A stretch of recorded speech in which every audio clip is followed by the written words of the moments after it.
मोअज़्ज़िज़ नाज़रीन, सैयद अतीकुल हसन का Sydney, Australia से सलाम। आज का मेरा ये वीलॉग या वीडियो मैसेज पाकिस्तानी कम्युनिटी के लिए है, और जो ऑस्ट्रेलिया में बसती है, और साथ ही जो मगरबी ममालिक में पाकिस्तानी रहते हैं, उन पर भी मेरी ये बातचीत जो है वो एप्लीकेबल होती है, उनसे भी रिलेटेड है।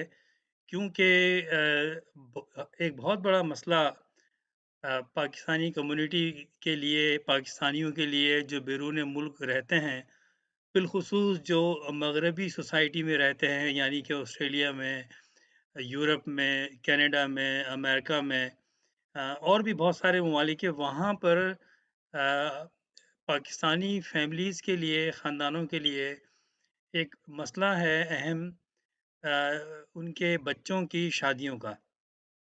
और बिलख़ुसूस उन बच्चों का जो यहाँ इन मुल्कों में पैदा होते हैं, यहाँ परवरिश पाते हैं, और पाकिस्तान के जो कल्चर है, जो वहाँ का माहौल है, उससे वो इतने शनासा नहीं होते, वहाँ ज़िंदगी नहीं गुज़ारी होती। तो फिर जब जो तरीक़ाकार है हमारे जो कल्चर का हिस्सा है, जब उस स्टेज पे माँ-बाप पहुँचते हैं और चाहते हैं कि लड़कियों और लड़कियों की शादियाँ सही वक़्त पर हो जाएँ, तो फिर रिश्ते तलाश करने में बड़े प्रॉब्लम होते हैं। और पाकिस्तानी कम्युनिटी जो है आजकल उस स्टेज से गुज़र रही है, क्योंकि बहुत बड़ी तादाद में जो बैचलर आए थे यहाँ, या फिर उन्होंने शादियाँ कर लीं, वो 80s के अवाइल में, 80s के शुरू में है, या 90s में, यहाँ पर या तो उन्होंने शादियाँ कर ली पाकिस्तान जाकर, यहाँ शादी कर ली, और फिर उनके बच्चे हुए, आज उनके बच्चे जवान हैं, और अब वो माँ-बाप जो है वो रिश्तों की तलाश में हैं और बड़े परेशान रहते हैं। इसके मुख्तलिफ पहलू हैं जिन पर मैं आज बात करूँगा।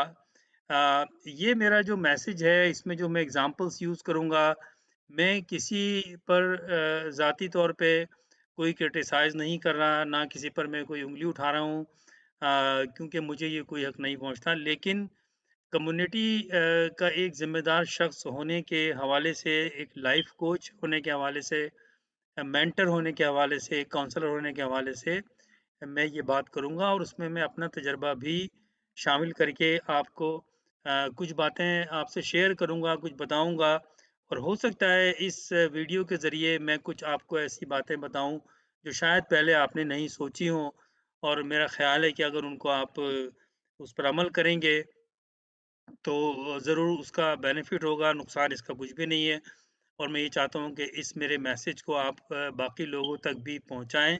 सोशल मीडिया एक बड़ा स्ट्रॉन्ग प्लेटफ़ॉर्म है, और मैंने हमेशा ये चाहा है अपने वीडियो मैसेजेस के ज़रिए, कॉलम के ज़रिए, कि माशरे के जो मसाइल हैं, प्रॉब्लम्स हैं, उनको हाइलाइट किया जाए, और ना सिर्फ़ हाइलाइट उस पर बात की जाए, बल्कि मेरी जो मालूमात है, मेरी जो नॉलेज है, मेरी जो ऑब्ज़र्वेशन है, और जो मुझे चीज़ें मेरे सामने आती हैं कम्युनिटी के, उनको मैं सॉल्यूशन के तौर पर उनको मैं लेकर आऊँ, और लोगों को बताऊँ कि इसका किस तरह से हम इससे डील कर सकते हैं। मैं ये बात इसलिए भी कर रहा हूँ कि मेरा ज़ाती ज़िंदगी का तजुर्बा भी है। मैं जब ऑस्ट्रेलिया आया था 1989 में, शादीशुदा था, 2 मेरे बच्चे थे। ये बात मैं पहले ही बता चुका हूँ, लेकिन ये रिलेटेड है आज के टॉपिक से। तो मेरा एक बेटा जो है वो 7 साल का था, बेटी मेरी 4 साल की थी, और एक बच्चा फिर मेरा यहाँ पैदा हुआ 93 में, जो अब 27 का है। तो 2 बड़े बच्चों की, बेटे और बेटियों की शादियाँ हो गई हैं, उनके बच्चे हैं, और एक बेटे की अभी शादी की तलाश है। तो मैं भी, मेरी वाइफ़ भी आजकल इसी मरहलों से गुज़र रहे हैं, और कुछ इस नौइयत से, इस हवाले से, इस नौइयत से मुझे कुछ तजुर्बात हुए, जिसका मुझे इल्म हुआ कि कम्युनिटी में ये मसले हैं, और कुछ प्रॉब्लम्स भी हैं, जिन पर मैं आज बात करूँगा। ये चीज़ें रिलेटेड हैं बहुत सारी चीज़ों की जो आप जानते हैं। मैं ज़रा पहले उन पर बात कर लूँ, और फिर मैं उसको रिलेट करूँगा आज के इस टॉपिक से। आपने ये चीज़ें आप जानते होंगे, सुनी होंगी अगर नहीं जानते हैं, कि नॉलेज, मालूमात, अवेयरनेस, कल्चर, सकाफ़त, फैमिली वैल्यूज़, ख़ानदानी अक़दार, मैरिड लाइफ़, शादीशुदा ज़िंदगी, अज़दवाजी ज़िंदगी और ख़ानदान, शरीक हयात और हमारे रस्म-व-रिवाज।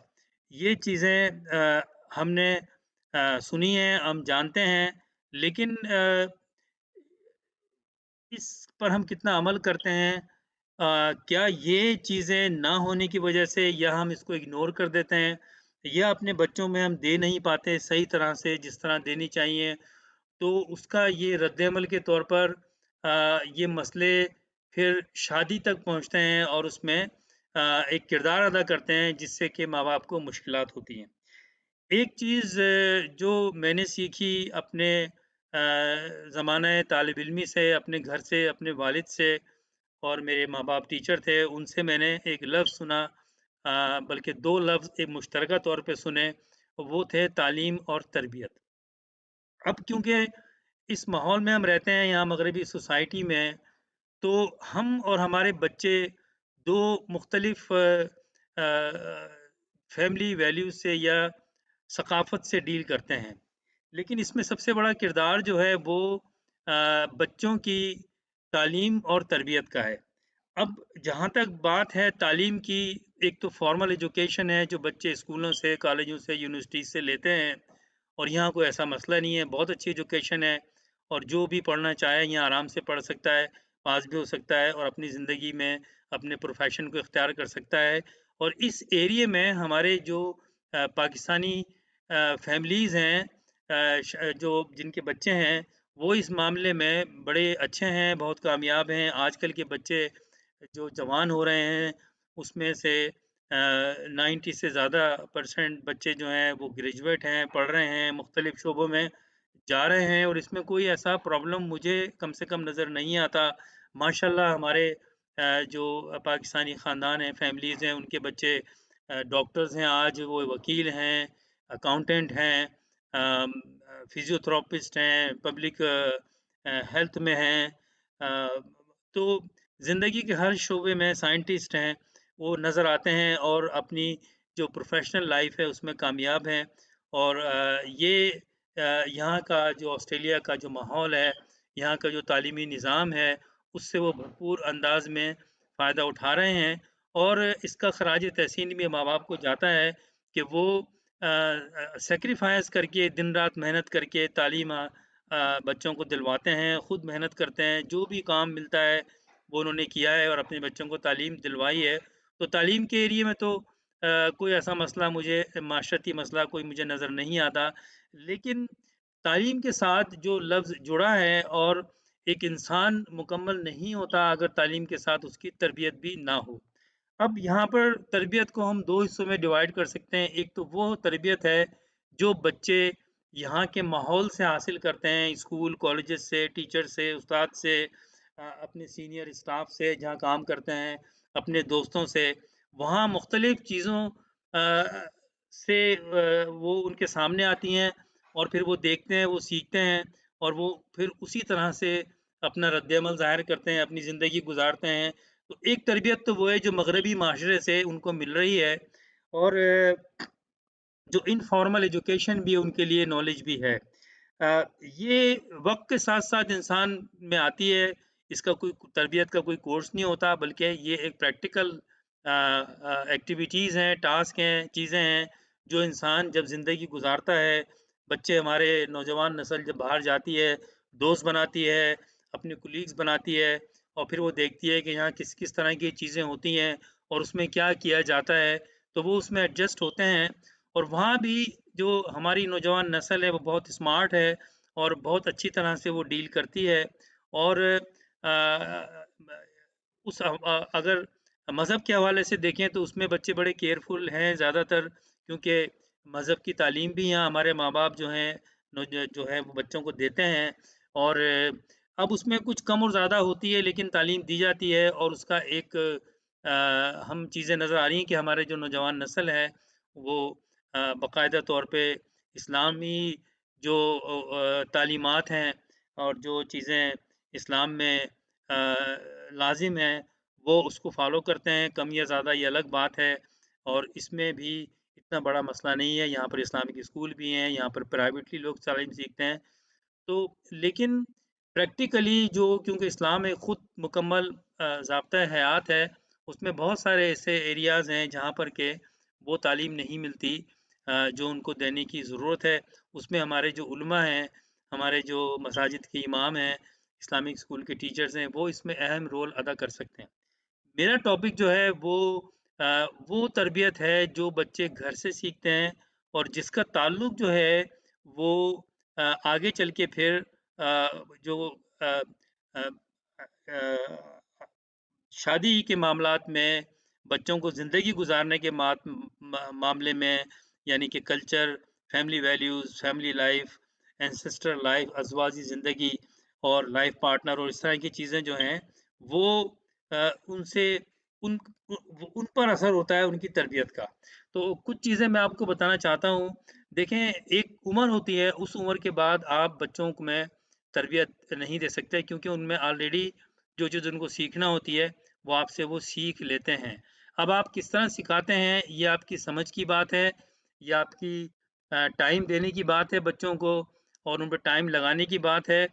क्योंकि एक इंसान जब मुकम्मल होता है, जब उसमें तालीम, नॉलेज के साथ अच्छी तरबियत हो। यहाँ पर जो नौजवान नस्ल है, वो 2 माशरों में ज़िंदगी परवान चढ़ती है। एक घर का माशरा है, जो हमारा मशरक़ी माशरा है, पाकिस्तानी माशरा है, या आप सबकॉन्टिनेंट का माशरा है, जिसमें हमारी रस्म-व-रिवाज हैं, शादी में, मौत में, ब्याह में और दूसरे त्योहारों में किस तरह से हम मनाते हैं। हम जब एक-दूसरे के घर जाते हैं, तो किन बातों का ख़्याल रखते हैं, हमारे आदाब क्या हैं, हमारी चीज़ें क्या हैं। ये चीज़ें बच्चा घर से सीखता है, जो उसका जो बाहर का माहौल है, जो यहाँ का ऑस्ट्रेलियन माहौल है या वेस्टर्न माहौल है, अगर कोई अमेरिका में, कनाडा में या यूरोप में रहते हैं, तो वो चीज़ें वहाँ से नहीं सीखता। अब घर के माहौल में जो तरबियत आप देते हैं उनको इन एरियाज़ में जो मैंने बताए, इसका असर फिर बड़े होकर जब वो जवान हो जाते हैं, तो फिर उनकी एक सोच बन जाती है और फिर वहाँ पर जिस तरह आप उसको तरबियत देते हैं, जिस तरह उसका आप शऊर बेदार करते हैं, उसको समझ देते हैं, उसी तरह के वो फ़ैसले करते हैं या आपके फ़ैसलों पर वो रद्द-ए-अमल ज़ाहिर करते हैं और वहीं पर फिर प्रॉब्लम आते हैं। मिसाल के तौर पर हमारी जो ख़ानदानी रिवायात हैं वो हमारे मज़हब से भी जुड़ी हुई हैं। मिसाल के तौर पर आपके जो जिससे शादी हो रही है, जो शरीक हयात ढूँढा जा रहा है, लड़के के लिए लड़की और लड़की के लिए लड़का, उसका मुसलमान होना ज़रूरी है, मज़हबी एतबार से, शरई एतबार से और माँ-बाप ज़ाहिर है चाहते हैं कि उनके बच्चे मुसलमान हैं, तो मुसलमानों में शादी हो। उसके बाद फिर आता है कि हमारा कल्चर। हम मुसलमान एक आलमी एक मज़हब है जिसमें मुख्तलिफ़ मुल्कों में मुख्तलिफ़ माशरे के लोग, मुशरिक सोसाइटी के लोग, मुख्तलिफ़ तरीके के लोग ज़िंदगी गुज़ारते हैं। एक मिडल ईस्टर्न में, मशरिक़ वस्ता में जो माहौल है, जो उनकी ज़बान है, जो उनका कल्चर है शादियों का, वो एक हिंदुस्तान में, पाकिस्तान में, बांग्लादेश में जो एक जिसे आप इंडियन या पाकिस्तानी माहौल कहते हैं, शादियों में जो रस्म-ए-रिवाज होते हैं वो मुख्तलिफ़ हैं, अफ़्रीका में डिफरेंट हैं और दूसरे कंट्रीज़ में मुख्तलिफ़ हैं।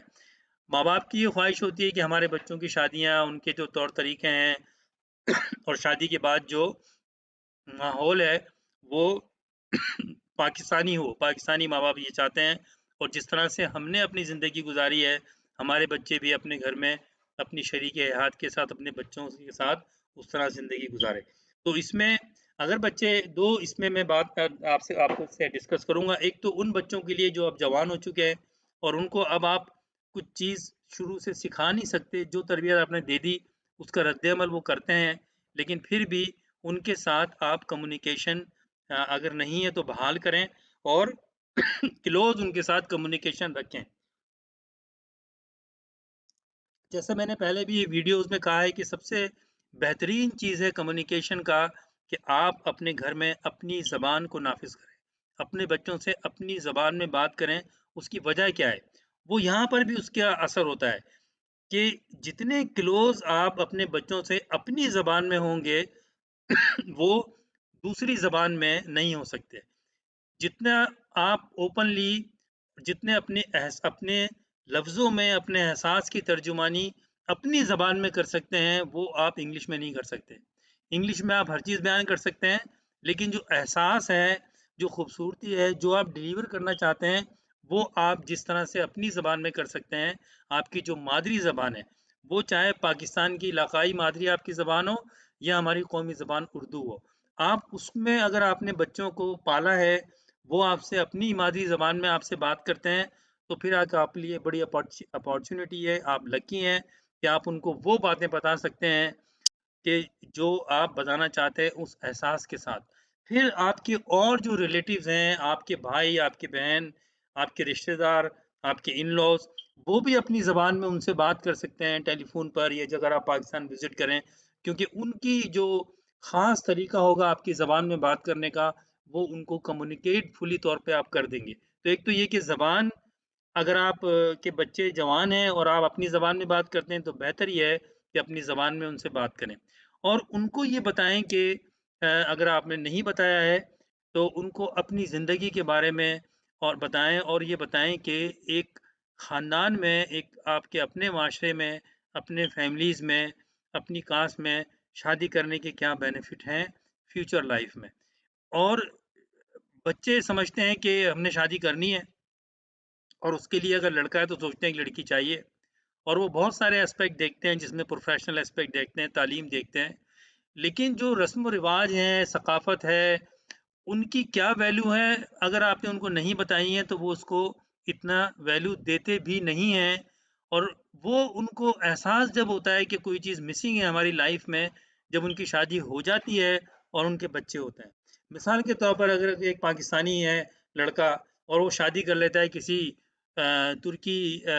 टर्किश लड़की से या अरबी लड़की से और मुसलमान है, सब कुछ ठीक है, कोई मज़हब का प्रॉब्लम नहीं है, लेकिन एक ज़बान अलग है और फिर जो अरब के जो कल्चर है, जो रिवायत है शादियों की, जो रस्म-व-रिवाज हैं, वो पाकिस्तानियों से डिफरेंट हैं। तो वहाँ पर फिर मियाँ-बीवी के दरमियान एक क्लैश होता है और जिसका असर बच्चों पे पड़ता है क्योंकि माँ चाहती है बच्चों के तरीके से चीज़ें हों, बाप चाहता है अपने तरीके हमारे जो ख़ानदान में होता आया है, उस तरीके से चीज़ें हों, तो उसका एक असर होता है। अब इसके लिए ये है कि आपने बच्चे को तरबियत क्या दी है?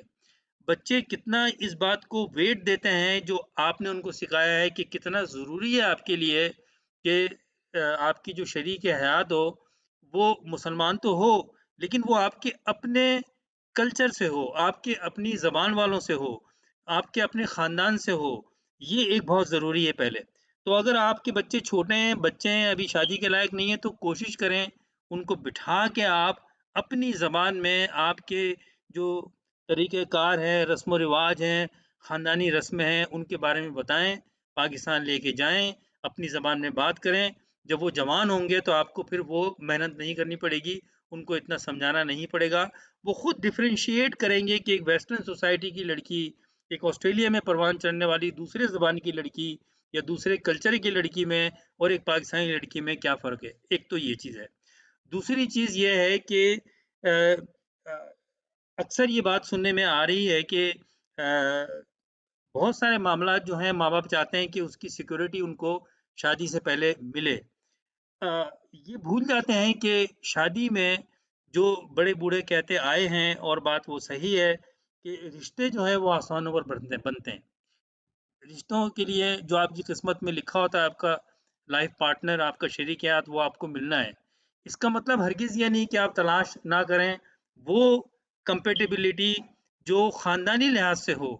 पहले ज़माने में और अब भी बहुत सारे ख़ानदानों में ये देखा जाता था कि लड़के का करैक्टर कैसा है, लड़के की तालीम बहरहाल देखी जाती थी, लड़के का प्रोफ़ेशन क्या है, लेकिन ज़्यादा वेट पुराने लोग ये देते थे कि लड़के का ख़ानदान कैसा है, उसका बैकग्राउंड कैसा है और करैक्टर कैसा है। ये सबसे इम्पोर्टेंट चीज़ आज भी है। अगर लड़का बहुत ज़्यादा तालीम याफ़्ता है, बहुत ज़्यादा पैसे वाला है, अब उसका अपना हाउस है, उसके अपने असासे हैं और एक पैसे वाले माँ-बाप का बेटा है, माँ-बाप भी पैसे की कोई कमी नहीं है, प्रॉपर्टी की कोई कमी नहीं है, घर की कोई कमी नहीं है।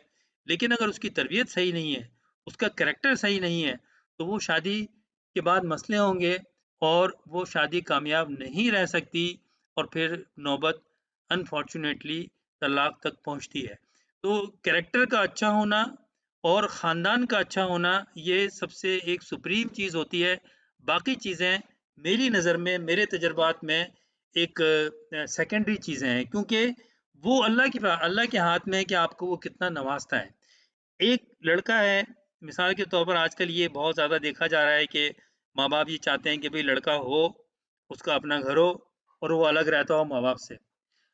ये चीज़ें पहले नहीं देखी जाती थी। पहले ये देखी जाती थी कि माँ-बाप जो हैं, क्या लड़का माँ-बाप के साथ रहता है, उसको प्रेफ़रेंस किया जाता था क्योंकि जो एक फैमिली गेट टुगेदर होती है, मतलब अगर लड़के के बहनें हैं, भाई हैं, दूसरे ख़ानदान वाले साथ रहते हैं, तो वो एक बहुत सारे मामलात में शेयर हो जाती थी चीज़ें।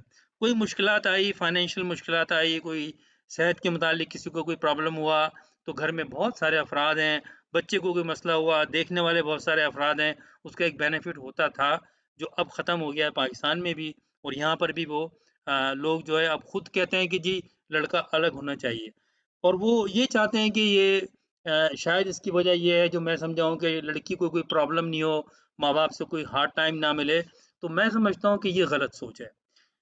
लड़का अगर ये समझता है और लड़की ये समझती है कि पेरेंट्स चाहे वो लड़के के हों, लड़की के हों और आपने तरबियत ऐसी दी है कि वो समझते हैं कि वो अगर ज़िंदा हैं, आपके साथ हैं, तो उसमें आपका फ़ायदा है, उनका कोई फ़ायदा नहीं है। वो एक ज़िंदगी है क्योंकि जिस उम्र में वो हैं, अगर उनको लुक आफ्टर करनी पड़ रही है, तो कल आपको लुक आफ्टर करने के लिए भी कोई न कोई चाहिए होगा। सबसे अहम बात ये है कि लड़के का कैरेक्टर कैसा है, लड़के का ख़ानदान कैसा है। बहुत से ये भी आर्गुमेंट करते हैं कि जी मुसलमान होना ज़रूरी है बस। ये बात इस्लाम के हवाले से तो ठीक है, लेकिन अगर आप देखें अरब में भी जब शादियाँ होती हैं आज भी और पहले भी हसब और नसब देखा जाता है। तो कबाइल किस कबीले से ताल्लुक है वो देखा जाता है क्योंकि उसका जेनेटिकली असर होता है। तो आप लोगों को भी ये देखना चाहिए कि उसकी कंपैटिबिलिटी क्या है, उसका ख़ानदान कैसा है, पीछे ख़ानदान में क्या काम करते हुए आ रहे हैं। ये ज़िंदगी की हकीकतें हैं। इसको हम ये नहीं कह सकते कि सारे इंसान बराबर हैं, डिस्क्रिमिनेट नहीं करना चाहिए। ये बातें लफ़ाज़ी तो तौर पे हो सकती हैं। प्रैक्टिकली शादियाँ वो कामयाब होती हैं, जिसमें आपके ख़ानदान की प्रैक्टिबिलिटी हो। लोग ये कहते थे ख़ानदान के आज भी कहते हैं, मैं भी ये कहता हूँ कि शादी जो होती है, लड़के और लड़की की नहीं होती है, 2 ख़ानदानों के आपस में होती है और जब ख़ानदानों की कंपैटिबिलिटी नहीं होगी, लड़का पाकिस्तानी है और लड़की अरबी है या किसी और कम्युनिटी से है, तो उनके ख़ानदानों की कंपैटिबिलिटी तो नहीं होगी। तो प्रॉब्लम किसको होगा? आपको नहीं होगा, लड़के और लड़की को होगा क्योंकि उनके डिफरेंट तरह की थॉट्स हैं ज़िंदगी में आगे डिसीज़न लेने के लिए, उनके बच्चों को डिसीज़न लेने के लिए। तो कोशिश ये करें, आप लड़कों को, बच्चों को, लड़का और लड़की हों, जब वो यंग एज में हों, शादी के लायक नहीं हों, तो उनको ये बताएँ कि इसके क्या बेनिफिट है। यहाँ क्योंकि मैं इतना लंबा लेक्चर नहीं दे सकता, मैं सोच रहा हूँ कि कोई मैं किसी हॉल में फिज़िकली कोई लेक्चर रखूँगा 2-3 घंटे का, तो मैं उस पे भी बात कर सकता हूँ तफ़सील के साथ या इंडिविजुअली अगर मुझे किसी ने डिस्कस करना हो, तो मुझसे आप डिस्कस कर सकते हैं। बड़े बिला किसी खौफ़ व ख़तर के और सारी मैं वो कॉन्फिडेंशियली तौर पे आपको समझा भी सकता हूँ। लेकिन इस लेक्चर में तफ़सील में नहीं जाना चाहता, लेकिन मैं मोटी-मोटी बातें आपको बता रहा हूँ कि आप सबसे पहले ये देखिए लड़के का कैरेक्टर कैसा है, इंक्वायरी कीजिए, पता कीजिए और लड़के में वो आदतें ना हो जो वेस्टर्न कल्चर के लोगों में होती हैं। ये कोशिश कीजिए अगर लड़की को देख रहे हैं तो लड़की का कैरेक्टर कैसा है? फिर ये देखिए कि लड़के के जिसको भी देख रहे हैं उनके माँ-बाप का कैरेक्टर, उनका ख़ानदान, उनका बैकग्राउंड कैसा है? सबसे अव्वलीन बात ये है, क्योंकि अगर ये चीज़ें सही हैं, लड़का का कैरेक्टर अच्छा है, लड़का रिस्पॉन्सिबल कितना है, लड़की रिस्पॉन्सिबल कितना है और वो शादी की ज़िंदगी को क्या समझते हैं? क्या सिर्फ़ 2 एक लड़का-लड़की का मिलाप या एक नई शुरुआत करना अपनी शरीक-ए-हयात के साथ और अपनी नस्ल को आगे बढ़ाना और जब बच्चे हों तो उनको अपने तरीके से अपने जो माशरती जो हमारी वैल्यूज़ हैं पाकिस्तानी उनके तरह से उनको परवरिश देना। तो ये आपको बातचीत करके, मेल कर कम्युनिकेशन करके इसको आपने अहम बनाना है। आपने इसको यकीनी बनाना है कि आप बीइंग अ माँ-बाप अगर आप लड़की को देख रहे हैं तो उनके माँ-बाप से आपकी कंपैटिबिलिटी कितनी है और उनके थॉट्स क्या हैं, उनका बैकग्राउंड क्या है, उनका माहौल क्या है। माहौल इससे मेरी मुराद नहीं है कि वो कोई ऐसी चीज़ों में इन्वॉल्व हैं जो इस्लाम में जायज़ नहीं है, मैं उसकी बात नहीं कर रहा, मैं मुसलमानों की बात कर रहा हूँ। तो मिसाल के तौर पर कुछ ऐसी चीज़ें हैं उनके यहाँ जो आपके ख़ानदान में नहीं होती, इसकी देखना बहुत ज़रूरी है और इसका इसीलिए पहले ज़माने में ख़ानदानी बैकग्राउंड, किस जगह से हैं, क्या हैं, कौन-सी ज़बान बोलते हैं, ये पहले देखा जाता था, आज भी देखा जाता है जिसमें ख़ानदानी कदरें वाक़ई हैं। यहाँ पर भी ये चीज़ें हो सकती हैं और अगर फ्लेक्सिबिलिटी है, उनको अगर आपने घर में बच्चों को सिखाया है, तो वो आगे शादी के बाद भी इन-लॉ से भी सीखेंगे, पेरेंट्स से, उनकी भी इज़्ज़त करेंगे अगर वो आपकी इज़्ज़त करते हैं। बहुत से कंप्लेंट करते हैं कि बच्चे ये कह रहे हैं कि जी बच्चों की ये डिमांड है। अगर बच्चों की फ़र्ज़ करें मेरे जो ऑब्ज़र्वेशन में है वो ये है कि माँ-बाप लड़की से पूछते हैं, बिल्कुल ठीक है पूछना चाहिए, हमारा मज़हब भी कहता है। लेकिन फिर लड़की की तरफ से वो डिमांड आती हैं जो आनी नहीं चाहिए और उसमें लड़कियों का कसूर नहीं है। मिसाल के तौर पर लड़की कहती है कि जी लड़का गोरा चाहिए, काला चाहिए, इतना लंबा चाहिए, इतना छोटा चाहिए, मकान उसका अपना होना चाहिए, अलग रहना चाहिए। ये सारी बातें अगर लड़की करती है तो ये चीज़ें उसमें कहाँ से आईं? किसी न किसी ने तो फ़ीड की है उसको। तो मैं समझता हूँ कि उसको अ, शादी के लिए जो शरीके हयात चाहिए, शौहर चाहिए, उसके बारे में सही तालीम नहीं दी गई। तो ये अब आपने बैठ के गौर करना है और ख़ास तौर पे अगर लड़की है, तो माँ का बहुत बड़ा किरदार है, कि माँ अपने बच्ची बच्ची को कैसे बताती है कि वो किस तरह का हस्बैंड तलाश करे और उसमें पहली चीज़ ये है कि जो लड़का है उसका कैरेक्टर कैसा है। वो क्या उसकी वैल्यूज़ क्या हैं, उसकी ख़ानदानी कदरें क्या हैं, मज़हब को कितनी इम्पोर्टेंस देता है वो, रस्म-व-रिवाज जो ख़ानदानी कदरें हैं, रस्म-व-रिवाज से मेरा मतलब वो कोई फ़ुज़ूल किस्म की रस्म-व-रिवाज नहीं, जो ख़ानदानी अक़दार होती हैं। बड़ों का एहतराम करना बच्चों से प्यार और मोहब्बत से पेश आना, तालीम की इम्पोर्टेंस टाइम पे चीज़ों को करना, टाइम डिसिप्लिन, ये चीज़ों की बात कर रहा हूँ कि वो किस तरह सीखी हैं ज़िंदगी में। अगर अगर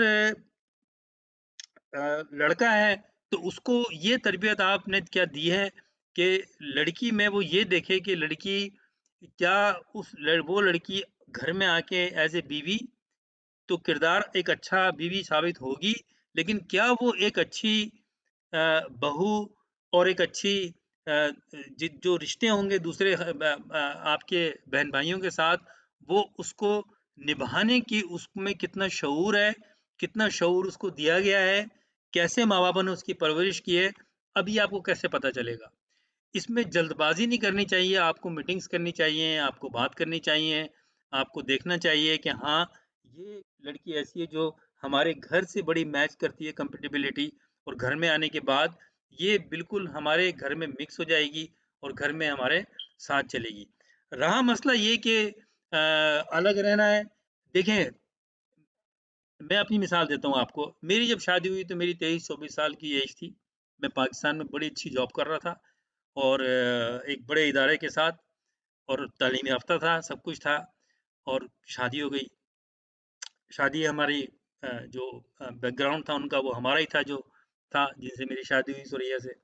उसके बाद हमें बिल्कुल नहीं पता था, ना मेरे माँ-बाप को पता था, ना मेरी वाइफ़ को पता था, ना उनके माँ-बाप को पता था कि हमारी जो आइंदा ज़िंदगी है 5-6 साल बाद, वो पाकिस्तान में नहीं लिखी है, वो ऑस्ट्रेलिया में लिखी है या इंग्लैंड या अमेरिका में लिखी है या सऊदी में लिखी है, इन मुल्कों में हम रहे हैं, घूमते फिरे हैं।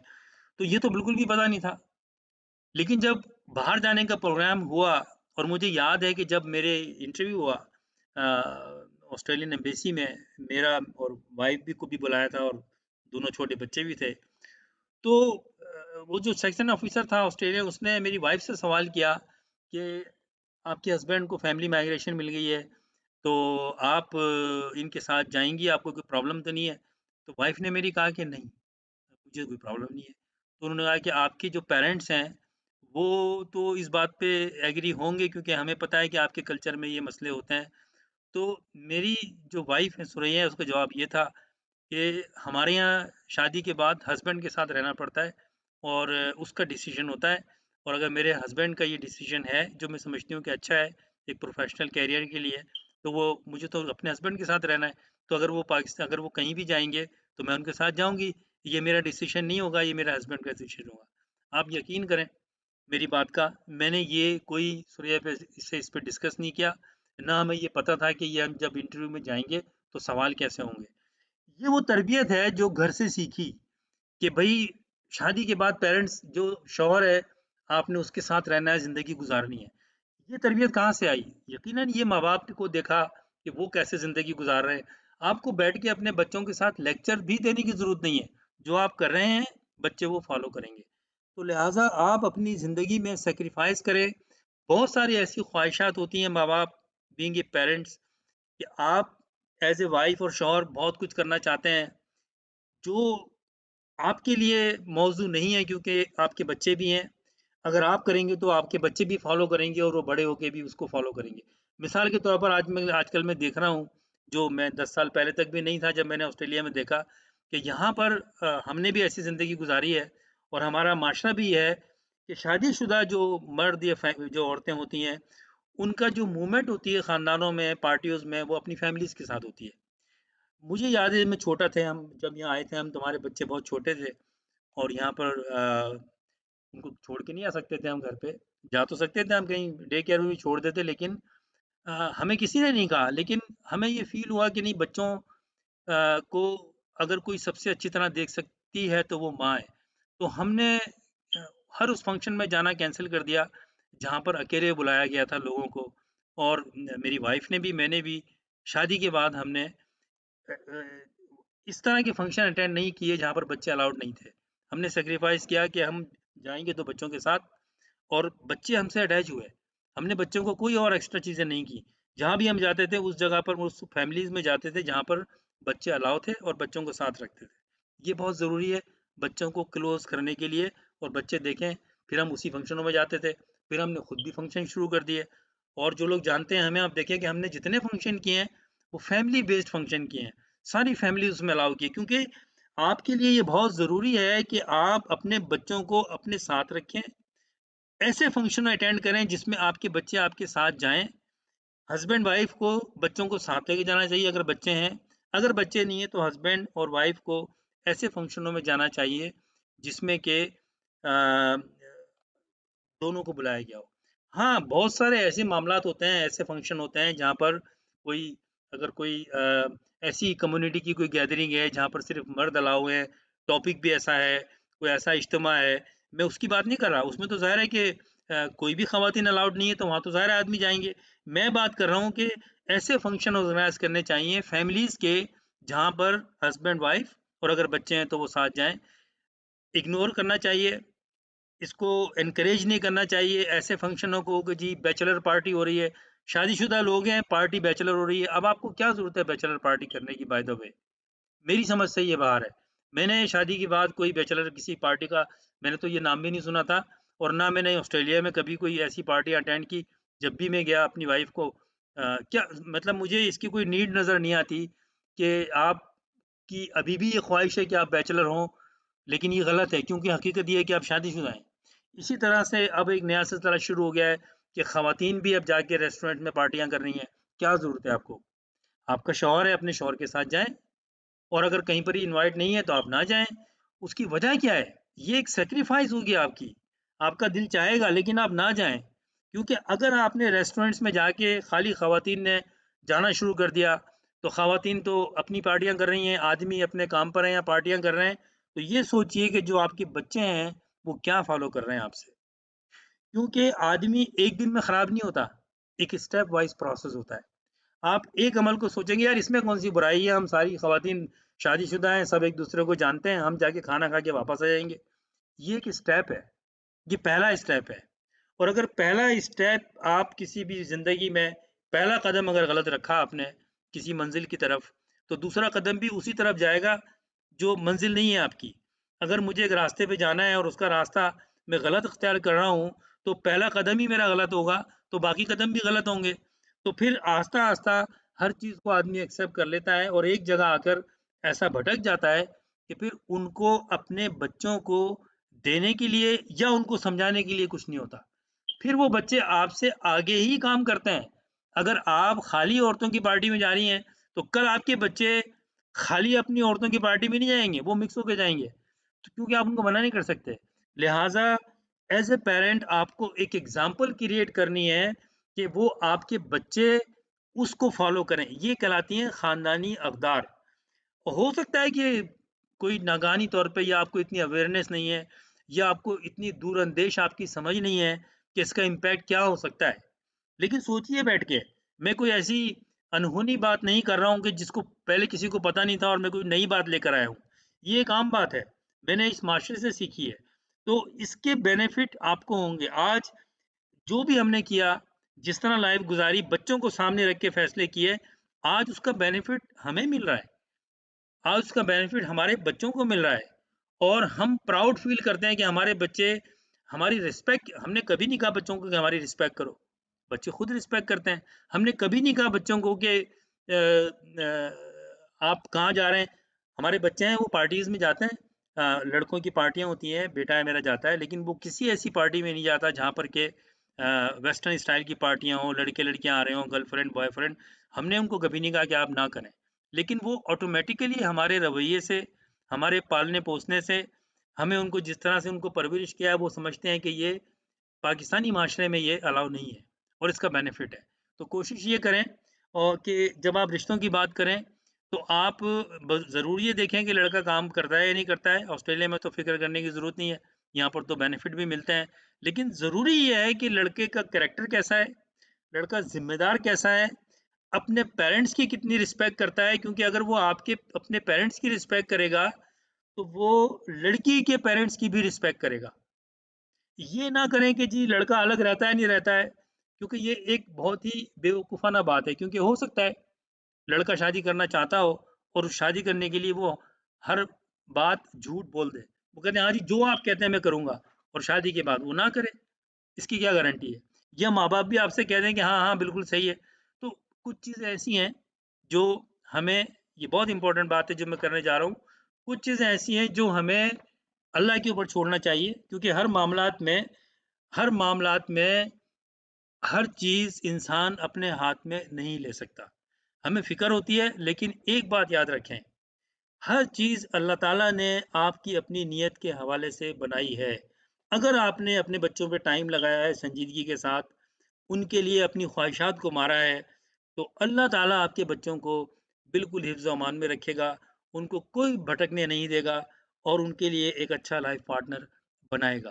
तो जब आप शादी के लिए रिश्ते तलाश करें, उनका ख़ानदान देखें, उनकी इंक्वायरी करें, बच्चे से मिलें, लड़की से मिलें, बातचीत करें और देखें कि इसमें ख़ानदानी रिवायत कैसी हैं। अगर आप समझते हैं कि ख़ानदानी वैल्यूज़ क्या होती हैं। अगर आप इन चीज़ों की आपको वैल्यू नहीं है और आप समझते हैं कि हम बेकार हैं, क्योंकि कई लोगों ने मुझे ये भी कहा कि भई हम ऑस्ट्रेलिया में हैं, अब तुम पाकिस्तान की क्या फ़िक्र करनी? लिटरली किसी ने मुझे कहा कि हम तो फ़िक्र नहीं करते हैं, जैसे उनकी मर्ज़ी आए वो गुज़ारें। ये भी एक सोच है और ये सोच की किसी पे पाबंदी नहीं है। बिल्कुल वो रास्ता इख्तियार कर सकते हैं।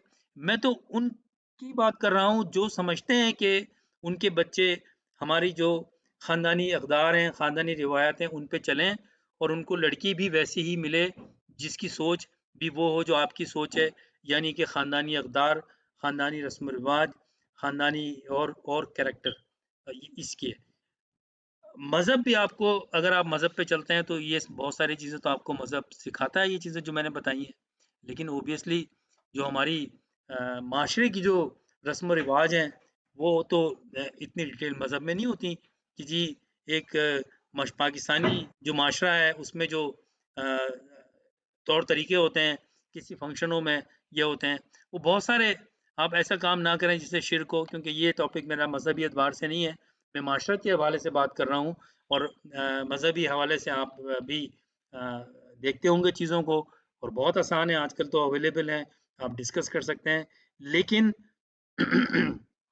माशरती जो इक़दार है, माशरती जो वैल्यूज़ हैं, वो एक बहुत बड़ा किरदार अदा करती है शादियों के मामले में। उम्मीद है इस बात को आप सोचेंगे, क्योंकि मैंने चाहा कि खुलासा करके जितना छोटा ये बात हो, मैं आपको एक मैसेज दे दूँ। बाकी आपने सोचना है, इस पर डिटेल भी आप मुझसे बात कर सकते हैं, अगर चाहें तो मुझे कॉन्टैक्ट कर सकते हैं और डिस्कस कर सकते हैं। अ, उम्मीद है कि आपको मेरी बातें पसंद आई होंगी और अगर पसंद आई हैं और आप ये एक एक नज़रिया है, जो मैंने बताया। ये एक ख़्याल है, इससे कोई भी इनहराफ कर सकता है, कोई भी कह सकता है कि कोई फ़ायदा नहीं है, हम ठीक हैं, हमारे बच्चे भी ठीक हैं, दैट्स ओके कोई प्रॉब्लम नहीं है इसमें। मैं उनके लिए बात कर रहा हूँ जिनके नज़दीक ये चीज़ों की अहमियत है, क्योंकि मैं इन चीज़ों की अहमियत को समझता हूँ और मैं कोशिश करता हूँ कि इस पे मैं जो मैं अच्छा समझता हूँ उसको मैं आगे देता हूँ लोगों को, वो शरीक करें और जो नहीं समझते तो उसके लिए फिर ये चीज़ें फ़ुज़ूल हैं। तो इंशाल्लाह फिर किसी टॉपिक पे आपके साथ बात होगी। मैं ये कोशिश कर रहा हूँ कि जो हमारे माशरती प्रॉब्लम्स हैं, यहाँ पर जो इश्यूज़ हैं, उन पे मैं हफ़्ते में 1 दिन तो कोई ना कोई लेक्चर दूँ, लाइव भी करूँ, लेकिन लाइव प्रोग्राम फिर लंबा हो जाता है जिसमें मैं सवाल-जवाब भी आपके लूँ।